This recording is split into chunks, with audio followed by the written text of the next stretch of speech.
So hi everyone, my name is Lokesh. स्वागत है आपका माय स्कूल पे। और आज अपनी क्लास में कंटिन्यू करेंगे थर्मोडायनामिक का सेकंड लेक्चर, जो बहुत ही बेहतरीन होने वाला है क्योंकि यहाँ से जो मैक्सिमम क्वेश्चन आते हैं सारी चीज़ें अपन आज करेंगे। जैसे एंथैल्पी हो गया, एंट्रोपी हो गया, ये सारी चीज़ें आज अपन बहुत अच्छे से करने वाले हैं यहाँ पे। ठीक है जी। तो सबसे पहले हेडिंग डालेंगे अपन एंथैल्पी के बारे में, क्योंकि अपन ने लास्ट क्लास में पढ़ लिया था भाई, वर्क डन वगैरह सब कुछ निकाल लेता अपन। ठीक है, क्योंकि यार देखो थर्मोडायनामिक की बात करूंगा तो वर्क डन से क्वेश्चन आएगा, उसके बाद एंथैल्पी से क्वेश्चन आता है, एंट्रोपी से क्वेश्चन आता है। तो आज अपन वही चीजें करेंगे।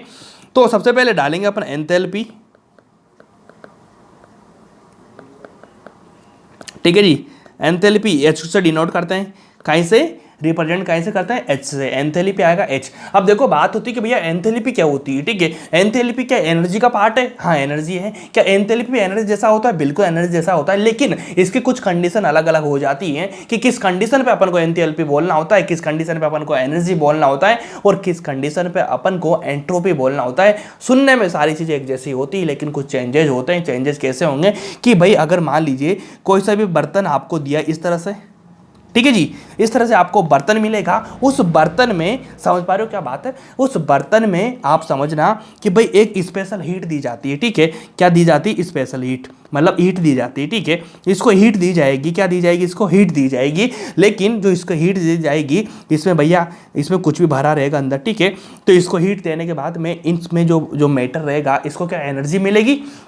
बिल्कुल एनर्जी मिलेगी। तो इसकी एनर्जी मिल जाएगी, तो ये एनर्जी यहाँ पे स्टोर हो जाएगी। मतलब जो भी चीज़ अंदर की गर्म होगी उसमें एनर्जी तो स्टोर हो जाएगी ना, उसमें एनर्जी हो जाएगी ना। उसको बोलते हैं भैया इंटरनल एनर्जी। क्या बोलते हैं? ई, इंटरनल एनर्जी बोलते हैं। लेकिन सबसे इंपॉर्टेंट बात क्या समझी अपन ने कि अपन ने इस पात्र में, इस बर्तन में अपन ने क्या दी? हीट दी। हीट देने के बाद में उसका जो अंदर का मैटर था उसको एनर्जी ऑब्जर्व करी, उसने एनर्जी ली, उसमें उस एनर्जी को मैंने क्या बोला? Internal energy. साथ में जो ये प्रोसेस हो रहा था, ये सब कुछ हो रहा था भाई पी और V कांस्टेंट पे, मतलब इसका प्रेशर और इसका वॉल्यूम दोनों क्या थे? कांस्टेंट थे। क्या होगा कि जब भी कंडीशन क्या हो जाएगी कि कोई पात्र है, मतलब किसी को हीट दी जाती है, P और V, वॉल्यूम और प्रेशर कांस्टेंट पे हीट दी जाती है, और वो स्टोर टाइप से हो रही है। मतलब क्या हो रहा है? स्टोर हो रहा है, या फिर उसको एनर्जी मिल रही है, ऑब्जर्व हो रहा है, जो कुछ भी, उसको क्या बोलते हैं? इंटरनल एनर्जी के रूप में। क्या? इंटरनल एनर्जी के रूप में।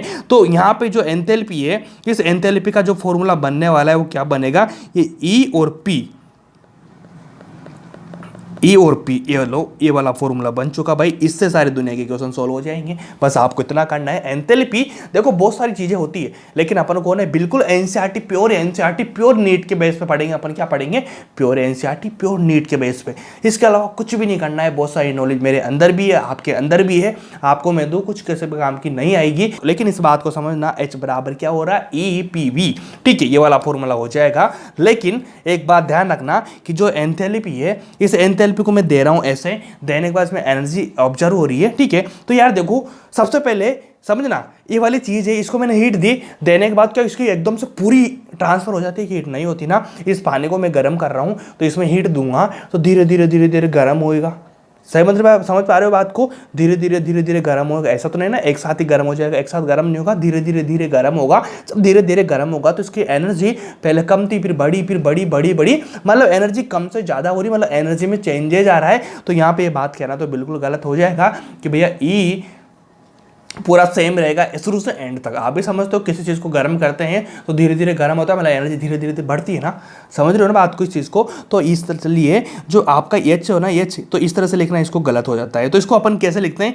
इसको लिखते हैं डेल्टा एच, मतलब एनर्जी में चेंजेस, मतलब एंथैल्पी में चेंजेस। क्या? तो सारी चीज़ें में डेल्टा लग जाएगा। मतलब जो एंथैल्पी है वो एंथैल्पी क्या चेंज होती, कम से ज़्यादा, मतलब चेंज होती रहती है। तो अपन इसको इस फॉर्म में निकालते हैं, तो उसका नया जो फॉर्मूला बनेगा ना वो क्या बनेगा? Delta H. ठीक है, इनमें भी वही लगाना पड़ेगा हमको, डेल्टा ई। ठीक है जी, इसका क्या लगा दूंगा? P delta we. देखो प्रेशर तो सेम रहने वाला है इसमें। ठीक है, क्या इसका प्रेशर तो सेम रहेगा ही रहेगा, आपको पता है। ठीक है, क्योंकि भाई प्रेशर है, इस प्रेशर सेम रहेगा, लेकिन वॉल्यूम चेंज हो जाएगा, हीट के साथ में वॉल्यूम चेंज हो जाएगा। तो ये वाला फॉर्मूला बनेगा पी डेल्टा वी। ठीक है जी, तो ये वाला फॉर्मूला आपको रख लेना है, बस अच्छे से उसको कर लेना। इसका अलग जो सप्लीमेंट होती है चीज़, उसको बोलते हैं भैया डेल्टा एच। ठीक है, डेल्टा ई सेम रहेगा, पी डेल्टा वी। ठीक है, पी वी बराबर एन आर टी, सुना आपने? पी वी बराबर एन आर टी। तो उसी फॉर्म में देखो ये वाली बन सकती है यहाँ पे, delta N G R T. ठीक है, delta N G R T, ये वाला फॉर्मूला बन जाता है, बहुत काम आता है। जब रिएक्शन दी जाती है तो वहाँ पे आपको डेल्टा एन जी निकालना होता है, ठीक है। पीछे वाली प्रोडक्ट में से रिएक्टेंट की चीज़ें घटानी होती है, लेकिन गैस मीडियम वाली, ना कि सॉलिड वाली। गैस मीडियम वाली इधर से इधर की घटानी होगी, जो बनेगा डेल्टा एन जी बनता है। समझ तो इस बात को, तो कोई दिक्कत नहीं।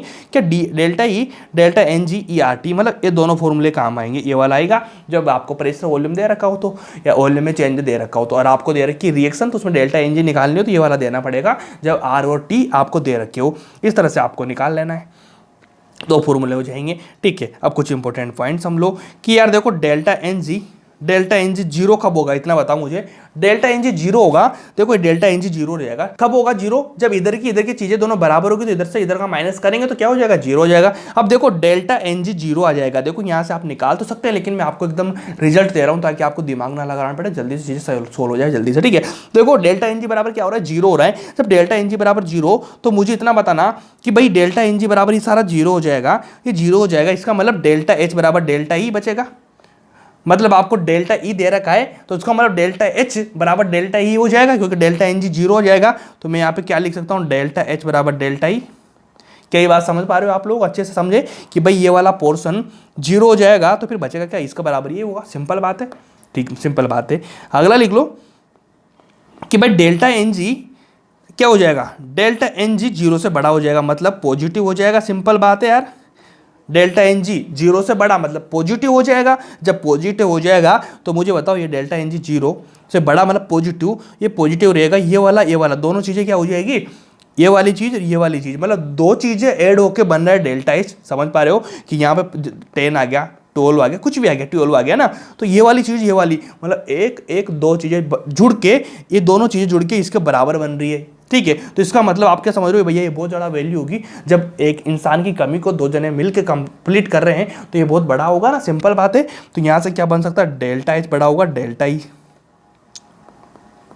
ठीक है। डेल्टा ई से इससे बड़ा ही होगा ना, सिंपल, क्योंकि इस डेल्टा ई में ये वाला भी जोड़ना पड़ रहा है अपन को, डेल्टा एन जी, ये जोड़ने के बाद में डेल्टा एच का बराबर हो रहा है, ठीक है जी। अगला ले लो, अगला माइनस आएगा। कैसे? देखा डेल्टा एन जी क्या हो सकता है, जीरो से बड़ा, सॉरी जीरो से छोटा, मतलब जीरो बड़ा होगा, डेल्टा एन जी छोटा, मतलब माइनस में चली जाएगी नंबर। माइनस में कैसे जाएगी, इधर तो 3 आ रहे, ठीक है, 3 आ रहे, इधर आगे 4, 3 में 4 -1, ठीक है। अब यहाँ बताओ यहाँ पे क्या हो रहेगा केस, ये बताओ। इस वाले केस को मैं कैसे लिखूंगा भाई, बताओ मुझे कि यार ये वाली चीज़ माइनस में आ जाएगी, ठीक है, ये वाली माइनस में, तो ये delta E plus plus minus, मतलब डेल्टा ई में से इतना घटाना पड़ेगा तब जाके इसके बराबर आएगा, मतलब डेल्टा ई बड़ा है। देखो ये वाली चीज़, दो चीज़ों की बात कर रहा हूँ, डेल्टा एच डेल्टा ई की, तो डेल्टा ई दोनों बराबर है, ठीक है, ये बड़ा है ये छोटा है, ठीक है, लेकिन ये दोनों बराबर या इससे बड़ा या छोटा करने के लिए इसमें से कुछ चीजें घटानी पड़ रही है, तब जाके ये इसके बराबर हो रहा है, मतलब ये बड़ा होगा ना, सिंपल बात है। इसकी वैल्यू 10 है, इसकी वैल्यू 20 है, ठीक है, इसकी 10 इसकी 20 है,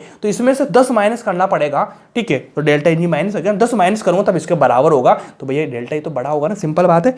डेल्टा एच बड़ा होगा डेल्टा ई से, ठीक है। ये वाला प्रोसेस अच्छे से करो इसको, बहुत अच्छे से, कोई दिक्कत नहीं होगी। क्लियर है? क्लियर बात समझ में आया आप लोगों को? इस तरह से करेंगे, क्या करेंगे, देखो ये वाली चीज़ मैंने कहाँ से निकाली, पीवी बराबर एनआरटी से। देखो एंथैल्पी का इन 3 क्वेश्चन और ये वाली चीज़ से, इसके अलावा कुछ भी कहीं क्वेश्चन नहीं आएगा, और आप इजीली कर पाएंगे, बहुत अच्छे से कर पाएंगे, कोई दिक्कत ही नहीं आएगी। चलो क्वेश्चन आ चुका, क्वेश्चन करो, सोल्व करो। क्या बोलता है, द हीट ऑफ रिएक्शन, ठीक है, रिएक्शन भी आ चुकी, समझो मेरे बात को, रिएक्शन आ चुकी, द हीट ऑफ रिएक्शन, तो ये वाली रिएक्शन आपको मिल रही है। देखो सॉलिड वाली फॉर्म में इसको नहीं करेंगे, गैस को गैस से करेंगे, ठीक है। लिक्विड आ गया, एट कांस्टेंट वॉल्यूम इज, ये वाला -1228 kilo calorie at 25 degree Celsius, calculate the heat of reaction. Heat of reaction enthalpy हो गया ना, it constant pressure and temperature, constant pressure आ गया ना। देखो प्रेशर या वॉल्यूम कुछ भी आएगा ना, बिल्कुल आएगा। तो सबसे पहले देखो मुझे इतना बताओ कि यहाँ से मेरे को निकालना है डेल्टा एन जी, ठीक है। देखो सबसे पहले तो मैं बताऊँ एक चीज़ क्या हो जाएगी कि भाई इसने दे रखा है कि आपको क्या निकालना है, हीट ऑफ रिएक्शन निकालना है, मतलब आपको डेल्टा एच निकालना है। अब देखो यहाँ से आपको प्रेशर वॉल्यूम की कंटेंट नहीं दे रखा ना, वॉल्यूम वगैरह, तो अपन क्या लगाएंगे नीचे वाला डेल्टा एन जी वाला, क्योंकि आपको रिएक्शन वाला पार्ट दे रखा है, ये रिएक्शन दे रखी है। तो मैं क्या करूँगा, delta E plus delta N G R T, ये वाला लगा दूंगा, सिंपल बात है। आर और टी की वैल्यू अपन निकाल लेंगे क्योंकि कांस्टेंट प्रेशर दे रखा है, ठीक है। तो यहाँ से भैया आर की वैल्यू 2 होती है, सिंपल बात है, होती है। अब निकालेंगे, सबसे पहले मैं क्या निकालूंगा, यहाँ से मेरे को डेल्टा एन जी निकालना है। डेल्टा एन जी कैसे निकालूंगा कि भाई गैस वाली फॉर्म से इधर का इधर से माइनस करना होता है, ठीक है। लेकिन गैस गैस का, तो यहाँ पे लिक्विड है, ये सॉलिड है, यहाँ पे गैस है, गैस है। 10 में से 12 घटाऊंगा तो कितना आ जाएगा, -2। देखो माइनस आ चुका, ठीक है। थर्ड वाला केस जो मैंने बताया था वो हो चुका। बताओ, अब यहाँ बताओ सबसे पहले कि भाई यहाँ पे जो एनर्जी कितनी देर की, इतनी वाली, तो ये डेल्टा ई कितना देर का, -1228, ठीक है। ये वाला दे दी भाई, ये वाली किलो कैलोरी, प्लस कर दो। डेल्टा एन जी कितना दे रखा, -2। आर कितना दे रखा, 2, मतलब 2 लगाना होता है अपन को जब कांस्टेंट प्रेशर दे रखा हो 25 डिग्री सेल्सियस पे, ठीक है। 2 हो गया। उसके बाद में टी टेम्परेचर कितना दे रखा है, 25 डिग्री सेल्सियस। इसका मतलब अपन उसको केल्विन में बनाना है, तो 25 + 273 केल्विन। केल्विन के लिए इतना ही करना पड़ता है ना, इनको मल्टीप्लाई करेंगे तो सॉरी एड ऑन करेंगे 299 में आ जाएगा 298, ठीक है भाई। अब इसको अपन क्या करेंगे, सोल आउट करेंगे, ठीक है। अब इनको सोल आउट करेंगे तो भाई यहाँ से लगभग अपन निकालेंगे, जोड़ेंगे, घटाएंगे, करेंगे तो यहाँ से निकल के आएगा -1229392, ये वाली चीज़ निकल के आएगी, ठीक है। ये वाली चीज़ आप अच्छे से कर पाएंगे क्या, कोई दिक्कत है क्या, कोई दिक्कत नहीं। इसको अपन कैलोरी में निकालेंगे तो यहाँ से देखो 1 - 1 2 2 9, ठीक है, 3 किलो CL, ये वाला आंसर निकल के आ जाएगा आपका। अब सोल आउट तो आप कर ही सकते हैं ना इतना, तो देखो इनको मल्टीप्लाई कर लेना, इनको जोड़ लेना, बढ़ने के बाद यही चीज़, फिर यहाँ से आपने कैलोरी में निकाल दी तो ये वाला पॉइंट लगा दिया, खत्म बात है। 3 पॉइंट के बाद में 1 2 3, 3 के बाद में पॉइंट लगा दिया, कैलोरी में निकाल दिया। इस तरह से करो, सारे क्वेश्चन ऐसे हिलते जाएंगे, बहुत ईजी, ठीक है। अगला क्वेश्चन ले लो। The enthalpy change for the reaction, enthalpy change हो रहा है ना, देखो मैंने बोली थी चेंज ऑफ एंथैल्पी निकालना होता है अपन को। एंथैल्पी का फॉर्मूला सिंपल है, इसमें कोई क्या रिएक्शन दे दिया, सबसे पहले मैं क्या निकालूंगा, delta H delta E plus delta NgRT, बस इतना निकालना होता है मेरे को, सिंपल है। कोई दिक्कत है क्या, कोई दिक्कत नहीं, कर लेंगे आप लोग ये वाला फॉर्मूला। तो सबसे पहले डेल्टा Ng निकाल दो, कितना कि गैस सॉलिड है, सॉलिड है, अरे भाई दोनों सॉलिड इधर तो है ही नहीं, तो यहाँ तो जितना है एक है तो एक का एक निकाल दूंगा मैं। कोई दिक्कत है क्या, कोई दिक्कत नहीं। कितना आएगा, +1 आएगा एलो, ठीक है। कर दिया आप लोगों ने चीज़, समझ पा रहे हो बात को, समझ पा रहे हो। तो डेल्टा Ng +1 हो जाएगा, ठीक है भाई। चलो अब इसको सोल्व आउट करेंगे। डेल्टा ई एनर्जी कहाँ दे रखी है मेरे को, ये वाली 170, ये एनर्जी है kg मोल, ठीक है, ठीक है। तो यहाँ पे कितना रहा भाई, डेल्टा Ng कितना, +1 आ रहा है। सबसे पहले देख लो, अपन को निकालना है calculate the change of internal energy, मतलब आपको ये वाली चीज़ निकालनी है। और आपको क्या दे रखा है, एंथैल्पी ये वाला। तो यहाँ सबसे पहले मैं क्या करूँगा, 176 डेल्टा ई को ऐसा छोड़ दूंगा सेम। डेल्टा Ng कितना रहा है, +1 आ रहा है। आर कितना लगाऊंगा मैं, आर लगाऊंगा 8.3, ठीक है। उसके बाद टी कितना लगाऊंगा, 1000 केल्विन दे रखा है मेरे को, ठीक है भाई। अब इसको सोल्व आउट करो, कैसे करेंगे, सबसे पहले डेल्टा ई निकालना है, 170 है, 1000 है, ठीक है। इसको मल्टीप्लाई कर देंगे, इसका जोड़ देंगे, डेल्टा ई को इधर कर देंगे तो यहाँ से डेल्टा ई कितना निकल के आएगा, इधर करेंगे, इसको लेंगे, ये माइनस आउट कर देंगे तो यहाँ से निकल के आएगा 16712, ठीक है, 15, कुछ भी ले लो, 167 से निकाल दो आप, तो यही इतना काफ़ी है, ज़्यादा कुछ करने की जरूरत नहीं है, बस 167 पॉइंट लगा के 1 लिख देना है यहाँ पे, सिंपल, ठीक है। इतना आंसर करो बस। ये वाली सोल्व आउट तो आप कर सकते हैं, इतने इजी क्वेश्चन आते हैं भैया, ये नीट के क्वेश्चन है, ठीक है। कहाँ के क्वेश्चन है, नीट के क्वेश्चन है ना। प्रीवियस ईयर में आए होंगे, PYQ में आए होंगे, वो वाले क्वेश्चन से बहुत अच्छे से क्वेश्चन करे हुए हैं मैंने ये सारे, ठीक है। ऐसे ही क्वेश्चन आते हैं, आपसे पूछे जाएंगे, समझ पा रहे हो बात को, ईजी है क्या, करो, कोई दिक्कत नहीं। अब अगला कंसेप्ट पढ़ेंगे अपन, आपकी एंथैल्पी बस उसी फॉर्मूले में चलेगी, सारा कुछ आप कितने भी क्वेश्चन लगा लेना, आपसे हर क्वेश्चन बन जाएगा। अब अगला क्वेश्चन पढ़ेंगे अपन, हीट कैपेसिटी, कैपेसिटी लिख दो, कैपेसिटी लिख दो, कुछ भी लिख दो, इसको डिनोट करते हैं C से, हीट कैपेसिटी। अब हीट कैपेसिटी होती क्या है, हीट कैपेसिटी क्या होती है, लिखो, एक लाइन लिखो, अमाउंट ऑफ हीट, नाम तो समझ रहा हो, हीट की कैपेसिटी, कितनी कैपेसिटी है सामने वाली चीज की, amount of heat required to raise the temperature of given amount of substance, कहाँ से, 1 कैलोरी या 1 केल्विन से। समझ पा रहे हो बात को कि भैया जो आपको सब्सटेंस दे रखा है, जो आपको मैटर, जो पदार्थ दे रखा है, उस पदार्थ का टेम्परेचर 1 कैलोरी या 1 केल्विन से, है ना, एक तो जो कांस्टेंट टेम्परेचर उसका, उस टेम्परेचर से बढ़ाने के लिए जितनी हीट की जरूरत पड़ती है उसको बोलते हैं हीट कैपेसिटी। हीट कैपेसिटी कितनी कैपेसिटी उसकी कि वहां से उसको बढ़ाने के लिए, टेम्परेचर को इंक्रीज करने के लिए जितनी हीट की जरूरत पड़ रही है, मतलब उसको क्या बोलते हैं अपन, हीट कैपेसिटी बोलते हैं। मतलब उस रिक्वायर्ड एनर्जी के बारे में बात हो रही है, ठीक है। तो इतना करो। उसके बाद में देखो, सबसे पहले इसका क्या करेंगे, फॉर्मूला लिखेंगे। फॉर्मूला क्या लिखेंगे, सबसे पहले मेरे को दो, क्या बता रहे हैं आप लोगों को, हीट कैपेसिटी HC लिख दूं, सिंपल बात है, ठीक है, लिखो। ऊपर क्या लिखेंगे, लिखेंगे भाई हीट कितनी रिक्वायर्ड थी, ठीक है, यहां पे लिखो हीट रिक्वायर्ड, ठीक है, हीट रिक्वायर्ड, ठीक है, किस लिए, राइज टू टेम्परेचर, भैया टेम्परेचर बढ़ाने के लिए कितनी हीट की रिक्वायर्ड पड़ी, वो वाली चीज लिखनी है, ठीक है। हीट कैपेसिटी कैसे निकालेंगे भाई, हीट रिक्वायर्ड, जितनी हीट की रिक्वायर्ड पड़ रही है उसको, और जितना टेम्परेचर बढ़ रहा है, ठीक है। क्यू, हीट को की बोलूंगा, क्यू बोलूंगा, टी को टी बोलूंगा, की क्यू टी, कैसे, ऐसे लिख सकता हूं ना, सी बराबर D Q upon D T. D Q मतलब पार्ट, किसी पार्ट का डी लिखते हैं, पार्ट लिखते हैं, डेल्टा मतलब चेंजेस, डी यू मतलब पार्ट, वो इक्वल पार्ट जिससे हीट को इंक्रीज कर रहे हैं, मतलब इंक्रीज कर रहे हैं किसको, टेम्परेचर को, वो टेम्परेचर जितना, D Q upon D T, ये वाला इसका फॉर्मूला होता है। यूनिट उसके जूल केल्विन में, ठीक है, या फिर कैलोरी केल्विन पे इनवर्स में लगा देना, जिसमें ये वाली बन जाएगी, ठीक है। तो ये वाली निकालनी आपको, heat capacity D Q upon D T निकाल देना, सिंपल बात है, कोई दिक्कत नहीं। अगला कंसेप्ट लिखो, मोलर हीट कैपेसिटी। अब देखो हीट कैपेसिटी सेम रहेगी, मोलर मतलब मोल से चेंजेस हो जाएगा यार, मोल के बारे में बात हो जाएगी, इतना ही लिखना है, कोई कुछ बड़ी चीज़ नहीं है। मतलब आपको क्या लिखना है, 1 मोल सब्सटेंस का, वहाँ पे सब्सटेंस दे रखा था, यहाँ पे क्या लिखना है आपको, 1 मोल से करना पड़ेगा, ठीक है। इसमें कोई दिक्कत मेरे ख्याल से नहीं होना चाहिए। तो मोलर है तो भैया यहाँ पे देखो, सबसे पहले तो आप लिख देना हीट कैपेसिटी कितनी है, उसके मोल लिख देना, CN, ये वाला होता है CN। तो ये वाला फॉर्मूला होता है बहुत सिंपल सा, कोई नहीं, इसकी यूनिट होती है जूल मोल के में, ठीक है। इस तरह से करो, आपका काम इजीली हो जाएगा। कोई दिक्कत है क्या, कोई दिक्कत नहीं, कर पाएंगे। इसके बाद अगला लिख लो छोटा सा, उसके बाद आपका काम खत्म हो जाएगा इस पोर्शन का। स्पेसिफिक हीट कैपेसिटी, ठीक है, स्पेसिफिक,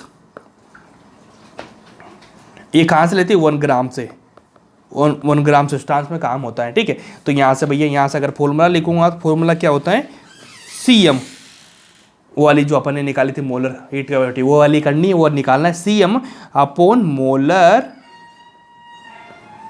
वेट, ठीक है, ये वाली चीज़ निकालनी है। 2 छोटी सी बात है, सिंपल सी बात है, इसमें कोई बड़ी चीज़ नहीं है कि आप नहीं कर पाएंगे, आप कर पाएंगे, बहुत अच्छे से कर पाएंगे।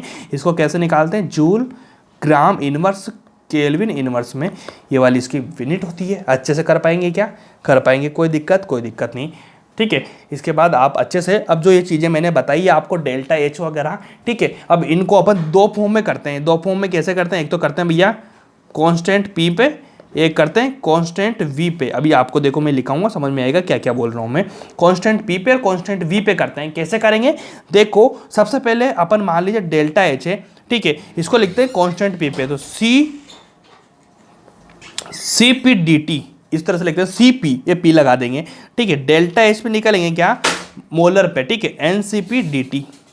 डेल्टा H निकालेंगे किससे, मोलर वाले पे, MCP dt, ये वाले फॉर्मूले होते हैं, CPD पे NCP dt है, ठीक है। इसी फॉर्म पर यहाँ पे वॉल्यूम की बात करूंगा तो वॉल्यूम पे वही हो जाएगी, डेल्टा H, यहाँ P की जगह V लग जाएगा, CV dt, ठीक है। समझ पा रहे हो बात को, मतलब यहाँ पे डेल्टा ई निकालना होता है। आप समझ पा रहे हो बात को कि भाई देखो यहाँ पे जो P है वहाँ पे डेल्टा H निकलती है, यहाँ पे निकलती है डेल्टा ई क्या हो जाएगा, NCV dt, delta E MCV dt।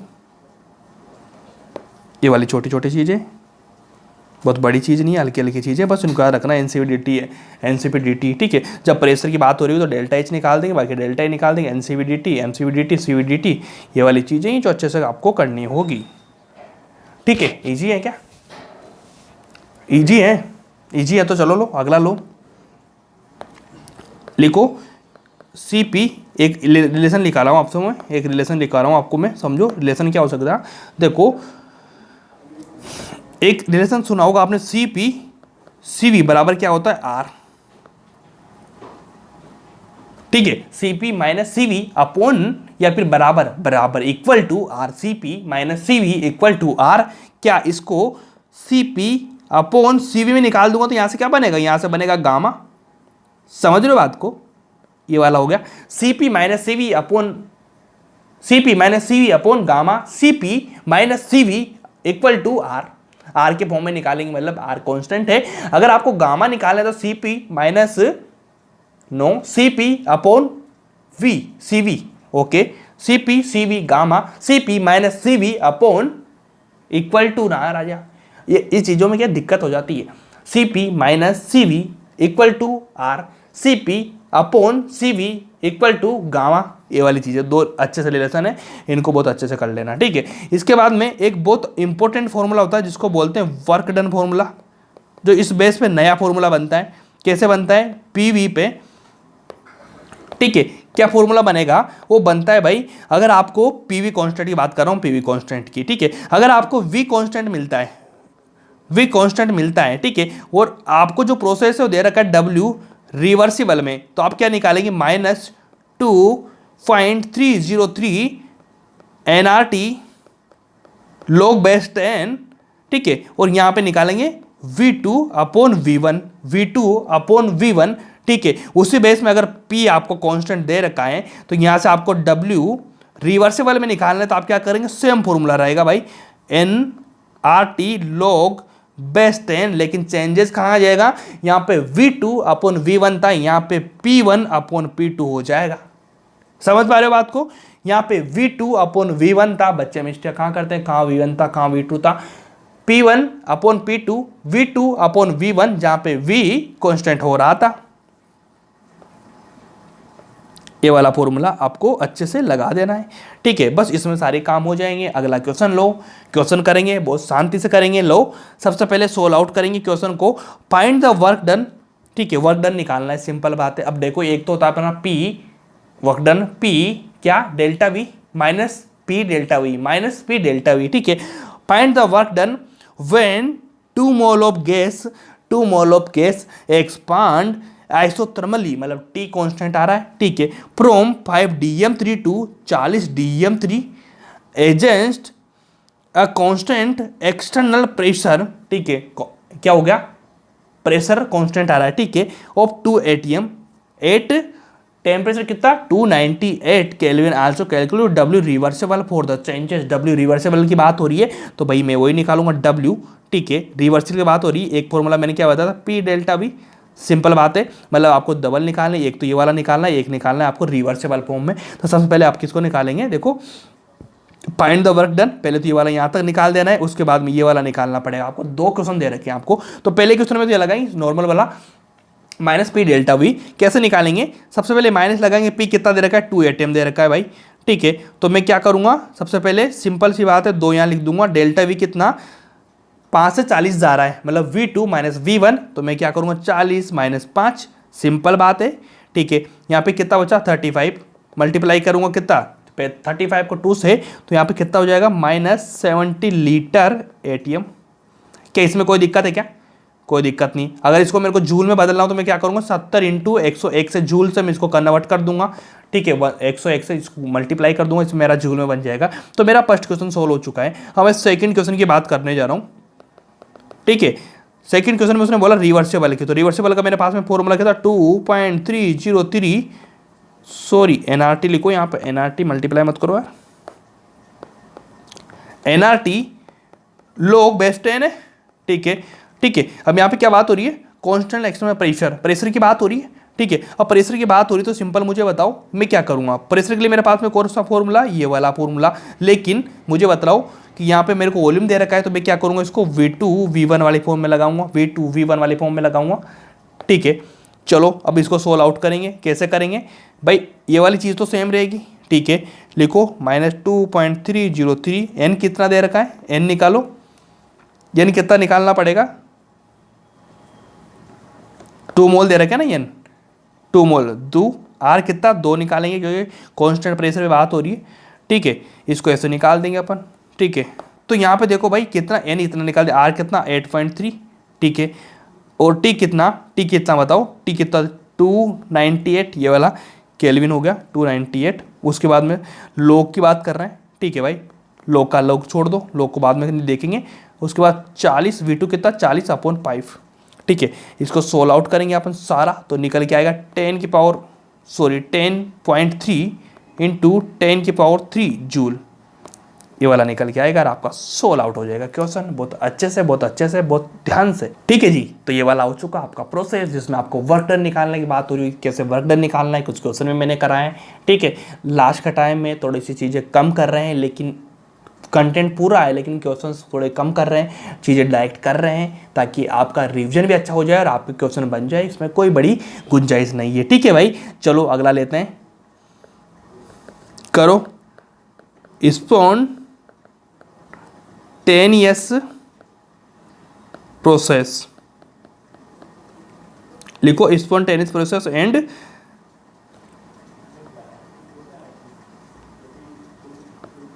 Non spontaneous,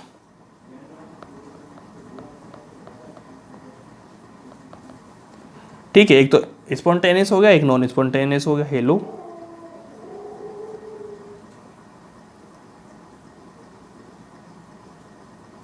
एक तो स्पॉन्टेनियस हो गया, एक नॉन स्पॉन्टेनियस हो गया। मतलब आपको क्या निकालना है, आप देखो समझ पा रहे हो आप स्पॉन्टेनियस क्या होता है, नॉन स्पॉन्टेनियस क्या होता है, आप अच्छे समझते हैं। इसमें तो मेरे को कुछ बताने की जरूरत है नहीं, लेकिन फिर भी मैं बता रहा हूँ ताकि चीज़ें जहाँ से क्वेश्चन आते हैं वो सारी चीज़ें मैं करा रहा हूँ। तो सबसे पहले अपन ये डालेंगे भाई नॉन स्पॉन्टेनियस क्या होता है और स्पॉन्टेनियस क्या होता है।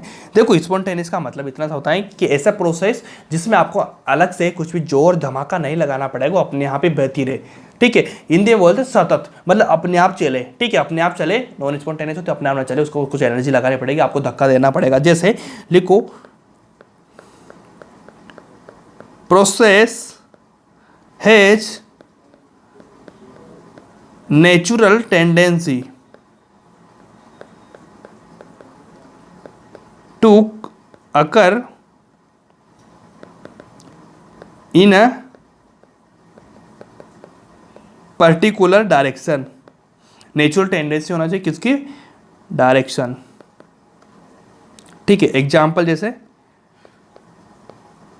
वाटर है, ठीक है, वाटर हाई डेंसिटी मतलब हाई जगह से लोअर पे अपने आप बहता है पानी, ठीक है, कोई दिक्कत इसमें वाटर का फ्लो, ठीक है, ऊंची जगह से नीचे जगह पर हमेशा बहता रहता है अपने आप ही, इसमें कुछ लगाना पड़ता है कि जोड़ना ही नेचुरल प्रोसेस है ना, बिल्कुल नेचुरल प्रोसेस है, कोई दिक्कत है, कोई दिक्कत नहीं, आराम से कर पाएंगे क्या, ठीक है। इस तरह से आपको देखना पड़ेगा छोटी छोटी चीज़ें, ठीक है। अगला ले लो, इट डज नॉट, छोटी चीज़ें, does not occur it's oven in a particular direction, it's on in a particular direction, particular direction, मतलब इसमें जोर धमाका लगाना पड़ता है, कुछ एनर्जी लगानी पड़ती है, अपने आप नहीं चलती है। तो ये होता है स्पॉन्टेनियस, नॉन स्पॉन्टेनियस, आप बच्चे से जानते हैं ये चीज़ों को, इस तरह से आपको करना होगा। अब सबसे इंपॉर्टेंट चीज़ जिसके बारे में बात करेंगे अपन, उसको बोलते हैं एंट्रोपी। यस हो गया एंट्रोपी, ठीक है भाई। एंट्रोपी बात करेंगे, बहुत अच्छे से करेंगे, बहुत शानदार तरीके से। अब देखो एंट्रोपी होती क्या है, एंट्रोपी कुछ नहीं होती, जैसे मान लीजिए कोई सा भी आपको पात्र मिला, ठीक है, इसमें बहुत सारे मॉलिक्यूल है, ठीक है, ये जो बहुत सारे मॉलिक्यूल रहेंगे इसको हीट देंगे, हीट देने के बाद में उसकी रैंडमनेस हो जाती है, मतलब इधर उधर गति करेंगे ना, वो मोशन करेंगे ना, तो उनकी मोशन क्या होती है, रैंडमनेस होती है। कैसे कि यहाँ से कोई मॉलिक्यूल उठा, उठने के बाद में कभी इधर गया, कभी इधर गया, कभी इधर गया, कभी यहाँ गया, कभी यहाँ गया, मतलब उसका एक पर्टिकुलर पाथ नहीं होता है, वो क्या करता है, रैंडमनेस की तरह गति करता है, मोशन करता है, मतलब इधर उधर से भागने लग जाता है तेजी तेजी से। इसका मतलब क्या समझ रहे हो, इसका मतलब है कि भैया वो रैंडमनेस दिखा रहा है, एंट्रोपी उसी बेस पे बात करनी है। कितनी एंट्रोपी होगी, वो जितना ज़्यादा रैंडमनेस दिखाएगा उतनी ज़्यादा उसकी क्या हो जाएगी, एंट्रोपी हो जाएगी। तो बस इतना ध्यान रखना, रैंडमनेस की बात हो रही है, डायरेक्ट वन लाइन बात करूंगा, रैंडमनेस की बात हो रही, मतलब वहां पे एंट्रोपी की बात हो रही। सिंपल है क्या, चलो लिखो degree of randomness, degree of randomness, ठीक है, या फिर आप बात कर सकते हैं डिसऑर्डरनेस, ठीक है, ऑफ द सिस्टम। किसका भाई, ऑफ द सिस्टम, सिस्टम का, ठीक है। डिग्री ऑफ द सिस्टम, मेरे को लगा यार थोड़ा सा कलर करने मेरे को फीका फीका लग रहा था इसका, अच्छा लग रहा है, हाँ अच्छा लग रहा है, ठीक है। देखो डिग्री ऑफ रेंडमनेस या फिर डिसऑर्डरनेस ऑफ द सिस्टम, कोई सा सिस्टम आपको मिला, उस सिस्टम की डिग्री ऑफ किसकी, मतलब उस सिस्टम की रेंडमनेस की बात हो रही है। जब रेंडमनेस बढ़ जाएगी, रेंडमनेस चीज़ें खराब हो जाती है ना, तो इस तरह तो मैं बात कर रहा हूँ कि ऐसी चीज़ें खराब हो जाती है, आसान तरीके से बता रहा हूँ आपको, ठीक है भाई। चलो इसका फॉर्मूला लिख लो, फॉर्मूला क्या होता है, इसको ऐसे डिनोट करते हैं, एस बढ़ेगा, ठीक है, किस पे डिपेंड करता है, रैंडमनेस पे, रैंडमनेस, ठीक है, मतलब रैंडमनेस बढ़ेगी तो एस भी बढ़ेगा, बस इसी फॉर्म पे बात हो रही है इसकी, सिंपल है क्या, सिंपल है। तो इसका जो फॉर्मूला होता है भाई delta S Q upon T, ये रिवर्सिबल की बात होती है, Q S T Q T, ठीक है, डेल्टा एस बराबर क्या होता है, Q T, Q upon T, Q upon T, Q upon T, ठीक है, बस इसमें काम हो जाएगा, ठीक है। डेल्टा एस कैसे निकालते हैं अपन, डेल्टा एस कैसे निकालते हैं, yes final minus S initial, ठीक है, डेल्टा एस ऐसे निकलेगा ना, जो भाई आपको किसी भी चीज़ की एंट्रोपी दे रहा है कि उसका फाइनल से माइनस कर देंगे, डेल्टा एस निकल जाएगा, मतलब एनर्जी की बात हो रही है, चेंज की बात हो रही है, ठीक है, चेंजेस की बात होती है जैसे होती है। इसकी यूनिट की बात करेंगे, क्या हो जाए, जूल केल्विन, केल्विन इनवर्स, बस इतना कर लो जिसमें काम आपका शांति से हो जाएगा, बड़ी दिक्कत लेने की कोई ज़रूरत ही नहीं है, बस इतना कर देंगे जिसमें आपका काम बहुत अच्छे से हो जाएगा, ठीक है भाई। तो ये वाली होती है, ये वाली क्यूटी से क्वेश्चन हो जाएंगे आपके सोल्व बहुत अच्छे से। अब अगले लिखेंगे, छोटा सा पॉइंट है, factor affecting entropy of system, factor affecting entropy of system, मतलब कौन कौन से फैक्टर हैं जो इसको एंट्रोपी को अफेक्ट कर रहे हैं, कैसे करेंगे अफेक्ट, लिखो इफ डेल्टा एन जी क्या हो जाएगा भाई, जीरो से बड़ा है, ठीक है, डेल्टा एन जी जीरो से बड़ा है तो डेल्टा एस क्या हो जाएगा, जीरो से बड़ा हो जाएगा, सेम चलेगी चीज़ें, डेल्टा एन जी जीरो से छोटा है मतलब माइनस में, तो डेल्टा एस भी क्या हो जाएगा, ये वाला हो जाएगा, टी बढ़ेगा एस भी बढ़ेगा, आप अच्छे से जानते हैं इस चीज़, कोई दिक्कत नहीं ना, कोई दिक्कत नहीं। अब इसके अलग अलग रूप होते हैं, जैसे आपको फेज ट्रांसफर देखने को मिलते हैं, फेज ट्रांसफर, ठीक है, क्या देखने को मिलते हैं, फेज ट्रांसफर या फिर फेज ट्रांजिशन बोल दो आप, ठीक है। फेज ट्रांजिशन कैसे होते हैं, जैसे आपको गैस से ठीक है लिक्विड में जा रहा है, लिक्विड से गैस में जा रहा है, सॉलिड से लिक्विड में जा रहा है, लिक्विड से गैस में जा रहा है, लिक्विड से सॉलिड में जा रहा है, कुछ भी चीज़ हो सकती है, मतलब उसकी अवस्था बदल रही है, तो वहाँ पे कैसे लगाना होता है अपने को, वो वाली चीज़ के बारे में बात कर रहा हूँ, वहाँ पे डबल बात करेंगे कि ठीक है, जैसे आपको देखने को मिलती है भाई फ्यूजन, इसको कैसे लिखेंगे, डेल्टा एस एफ, ठीक है। अब भाई फ्यूजन कैसे होता है, सॉलिड से लिक्विड में जाएगा या लिक्विड से सॉलिड में जाएगा, इसको फ्यूजन बोलते हैं। अब इसको डेल्टा क्यू एस एफ, इसको कैसे लिखते हैं, delta H upon T, delta H upon T, ठीक है, इस तरह से लिखनी होती है। सेकंड चीज की बात हो रहेगी वेपराइजेशन,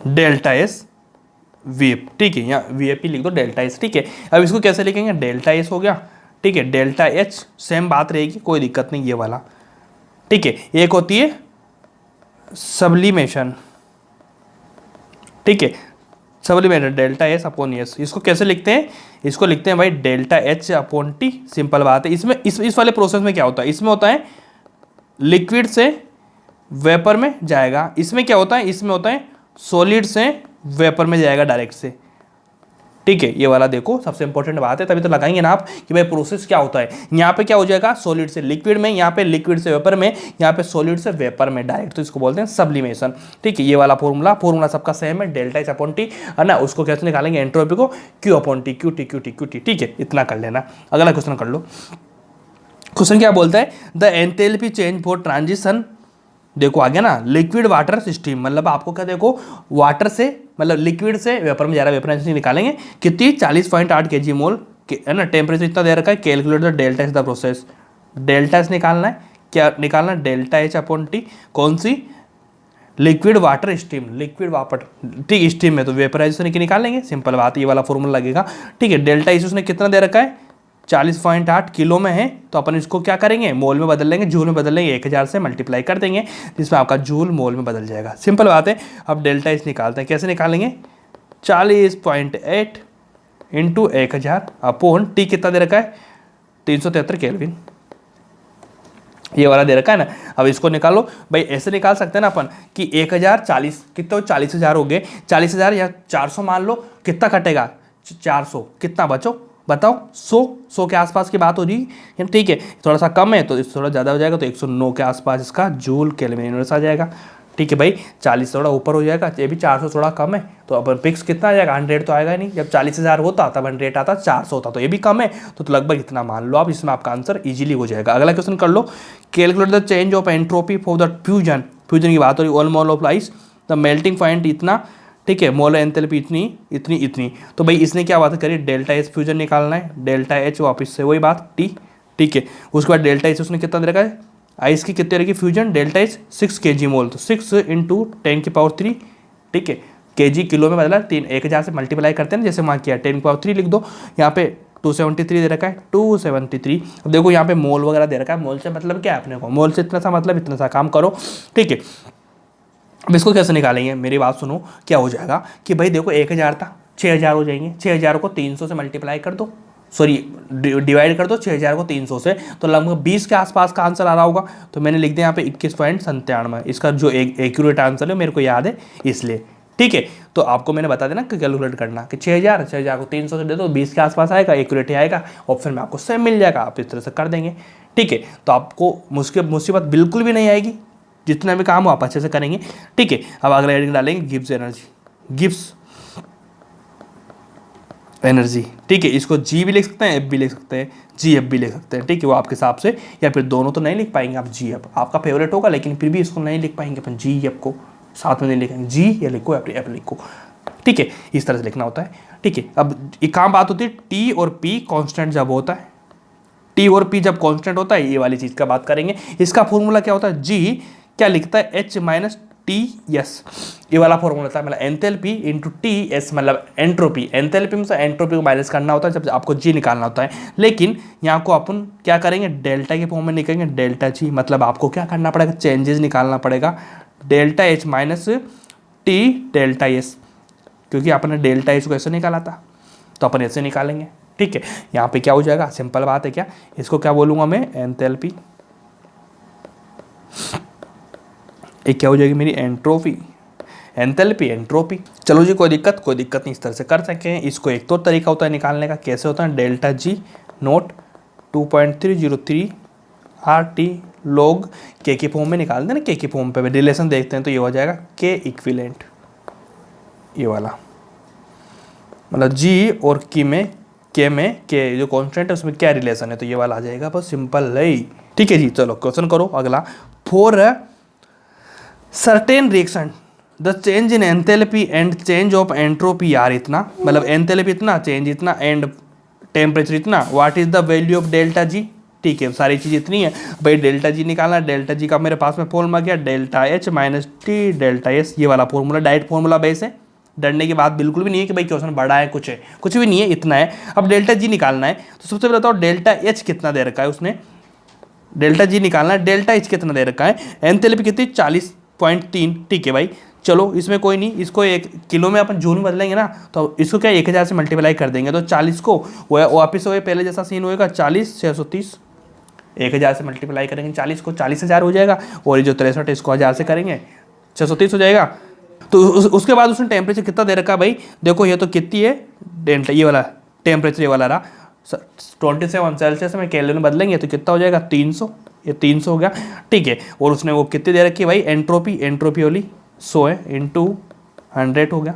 चलो 300 को करेंगे तो कितना हो जाएगा भाई, यहाँ से 30,000, 40,000 में से मल्टीप्लाई सॉरी 40,000 में 30,000 घटाएंगे कितना बचेगा, 10,630 जूल। ये दो कितना छोटा सा बात है यार, कितनी छोटी सी बात है कि आप इसको कर पाएंगे, अच्छे से कर पाएंगे, कोई दिक्कत नहीं। देखो एक फॉर्मूले में बात निकल गया, इतना इजी करवा दिया। चलो अब अगला क्या बोल रहा है कि indicate whether the reaction is possible और नॉट। देखो भाई यहाँ पे पॉजिटिव में चीज़ आ रही है तो पॉसिबल नहीं होगी,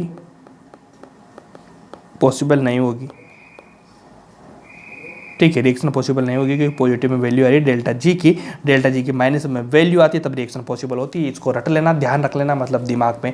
अगला क्वेश्चन ले लो, सोल्व आउट करो।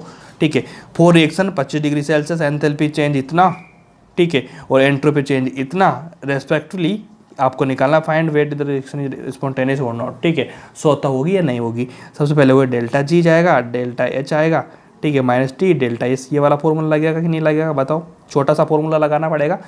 डेल्टा एस क्या दे रखा है उसने, ये किलो में दे रखा है तो 11,000 माइनस 700, ठीक है, किलो में ना ये वाला, माइनस टी टेम्परेचर कितना दे रखा है भाई, वही 298 इंटू, ठीक है, 105 जूल में दे रखा है क्योंकि यहाँ पे किलो में थी, देखो 10 की पावर 3 है ना, इसको जूल में बदलेंगे तो कैसे हो जाएगा यहाँ से 105, ठीक है, वो भी माइनस में आएगा। ये लो, इसको सोल्व आउट करेंगे, इसको मल्टीप्लाई करेंगे तो कितना आ जाएगा, 105 को 98 से करेंगे तो कितना, 100 को 98 से करेंगे तो कितना हो जाएगा, 9-10 हज़ार के आसपास।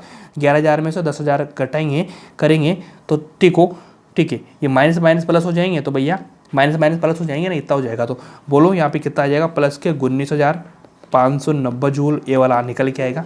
ठीक है, तो भैया ये स्पॉन्टेनियस है या नहीं है देखना पड़ेगा, पॉजिटिव में तो नॉन स्पॉन्टेनियस हो जाएगी, नॉन स्पॉन्टेनियस। ठीक है, ये वाली रिएक्शन है, छोटा सा क्वेश्चन है, अच्छे से करो। अगला लो, which of the following are state function, state function कौन कौन सी होती है, मैंने लिखा है था आपको इधर इधर इधर सारी, वर्क डन और क्यू। तो मैंने आपको क्या बताया था, क्या बताया था, बोलो जवाब दो। पाथ फंक्शन था, वर्क डन और क्यू। ठीक है, तो वर्क डन और क्यू पाथ फंक्शन है, बाकी एंट्रोपी ये वाली चीज़ें तीनों सेकंड, थर्ड और फोर्थ ये वाला आंसर हो जाएगा। चलो जी, आपका जो हीट था, थर्मोडायनेमिक था, वो यहाँ पे खत्म होता है। अगला चैप्टर स्टार्ट करेंगे अपन कौन सा, रेडॉक्स या सॉलिड स्टेट तो नहीं करेंगे, रेडॉक्स करेंगे, 11th का वो बच रहा है केवल, उसको करेंगे, उसको भी इसी तरह से निपटा देंगे बहुत तरीके से। ठीक है, क्वेश्चन आपके सारे बनेंगे, दिक्कत मत लेना। ठीक है, तो मिलते हैं नेक्स्ट क्लास में, continue so much, thank you much.